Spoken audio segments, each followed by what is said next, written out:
Hi guys, welcome back to my channel. ఈరోజు నేను కొత్త బ్రేక్ఫాస్ట్ రెసిపీతో వచ్చాను. మీరు చూసినట్టయితే అది బాంబే రవ్వ అండ్ 2 ఆలు అండ్ 2 క్యారెట్స్ తీసుకున్నాను.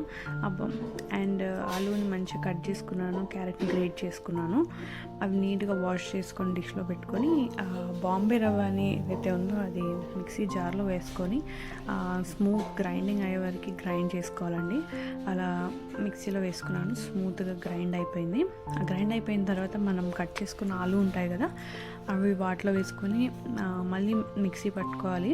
సో స్మూత్గా ఇలా మనకు చూస్తున్నట్లయితే దోసపిండిలాగా స్మూత్గా అయ్యే వరకు మనం మిక్సీ చేస్తూనే ఉండాలి.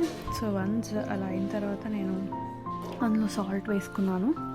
సాల్ట్ వేసుకొని మళ్ళీ ఒకసారి మిక్సీ పట్టుకున్న మీరు చూసినట్టయితే దోసపిండిలాగా అయిపోయిందండి మనకు చక్కగా. సో అది నేను మంచిగా ఒక బౌల్లోకి తీసుకొని అందులో నేను గ్రేట్ చేసుకున్న క్యారెట్ ఉంటుంది కదా, అందులో వేసుకున్నాను క్యారెట్. అండ్ ఆ తర్వాత ఉప్పు, కారం, జీలకర్ర అండ్ ఆల్సో సోడా కూడా వేసుకున్నాను. ఎందుకంటే కొంచెం ఫ్లఫీగా రావడానికి మనకి సోడా వేస్తే వస్తుందండి. సో ఇలా అయితే మీ పిల్లలకి వాళ్ళకి ఈ టేస్ట్ బాగా నచ్చుతుంది. వన్స్ ఇవన్నీ వేసుకున్న తర్వాత నీట్గా కలుపుకోండి.